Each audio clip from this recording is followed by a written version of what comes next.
I think I've been a photographer since the day I was born, but I became a full-time professional in 1980, and when I interviewed the director of photography at National Geographic for a photography magazine article, took along with me some story ideas and walked out with an assignment for the magazine.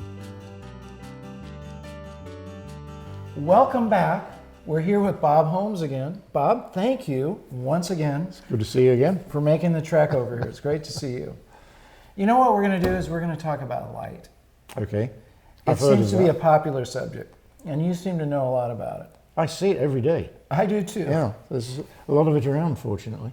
Well, you know, oddly enough, that leads into my first question. So, you know, I noticed from reading comments from our viewers, they just can't get enough of this. So how do you learn light? What are some tips or drills or techniques that has worked for you in terms of learning about light?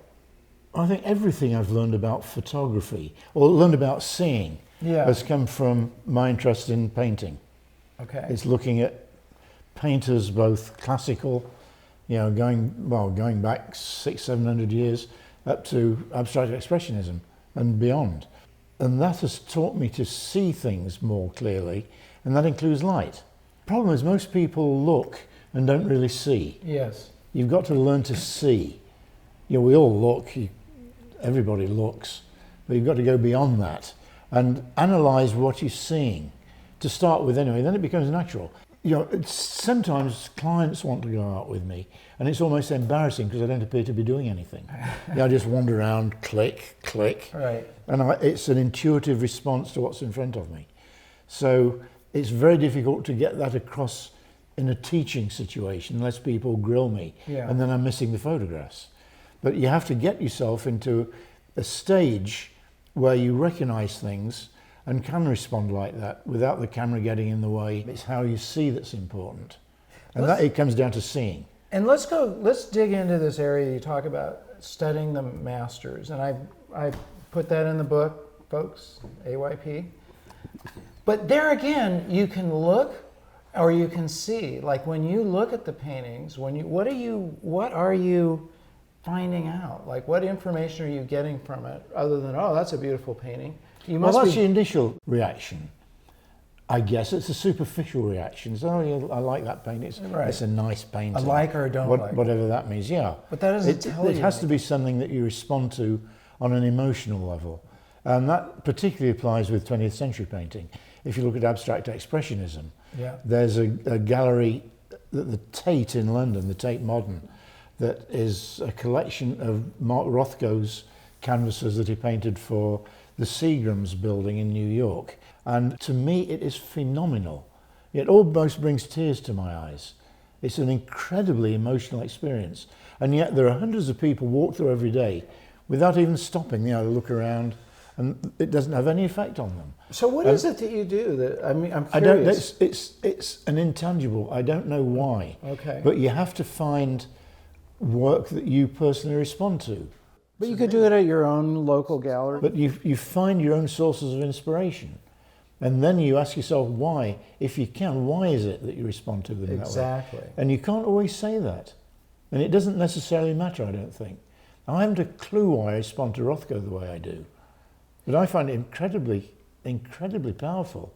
But you also have examples, and I want to set the record straight that Bob Holmes did not say in our last interview that Rembrandt was an 18th century English painter. He wanted to be. He wanted to be, yes. Well, that would be pretty tricky. But he actually said, you said, they call it Rembrandt lighting when it comes from within the frame, but it's not really. Largely. The painter that really exemplifies that kind of lighting is Joseph Wright. That's who you were referring to. Joseph Wright is an 18th century painter, late 18th century. He was from Derbyshire. Can you pull up one? I noticed you said you had one. Let's look at an example of this because this is a painter that Bob was referring to. There we go. And here is all the light is coming from within the frame. Yeah, nearly everything Joseph Wright painted, the light source was within the frame. As you can see, there's nothing from outside the frame. Right. And very amazing. You know, there are photographs I take like this. This is a market in India. Okay. taken very, very early morning, a wholesale vegetable market. It's amazing how... And it's all light within the frame. And this is, we talked about this one last time, amazing light.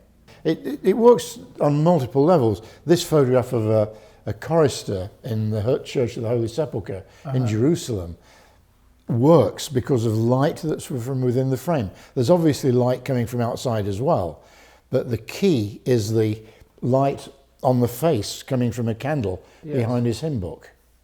And I love the graphics. Oh, so the candle is right behind? There's a candle. He's holding a candle so he can read the hymn. Interesting. And it threw light up on his face. And then you just wait for the decisive moment when he's got his mouth open. You know, if his mouth was closed, it wouldn't have the impact. Right. So photographs are always multi-layered. There's never really one thing. It's a number of elements that come together to make the shot. And a gesture, this is an example of light and gesture. That's a fantastic photograph. And gesture is really critical. And the graphic composition. I love dense blacks. I used to love Kodachrome because you got that rich D-Max, the black that didn't have any detail in it, which I really liked. Then it's difficult to replicate that with digital because digital has such a wide latitude. It wants to capture it wants to capture everything. And I've had prints made where I've deliberately made dark areas black, so I thought. Right. And the printers struggled to bring detail out of it.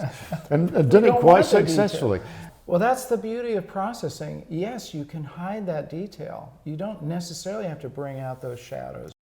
Have you ever done a process where you go look at a certain painter and then immediately go out and try to replicate that in your own photography? Or is it just you carry it around in your head and at some point you go, wow, that technique could work? I've never tried to replicate it. Most of the examples that I use in teaching, I've found looking for ways to explain how I see.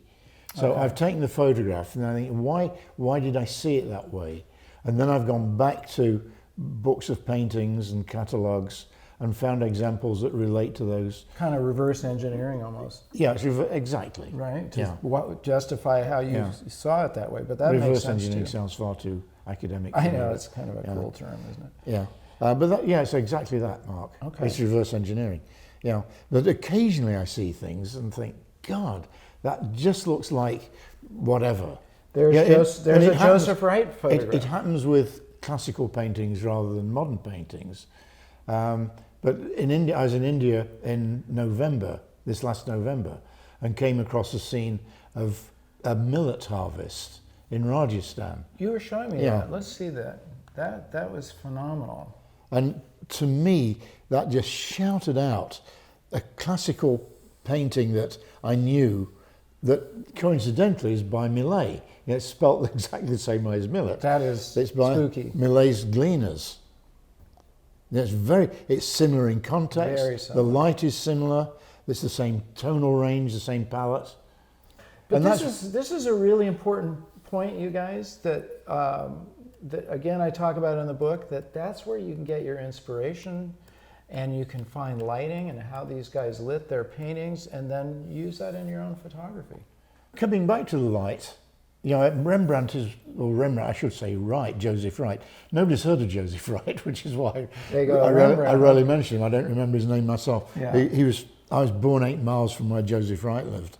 I always forget his name. And you played with him when you were in school and when you were younger? And that was in the early 1800s. Yeah, okay. Well, that's about right. Yeah, we were in kindergarten together. But Joseph Wright is probably the prime example of that internal light.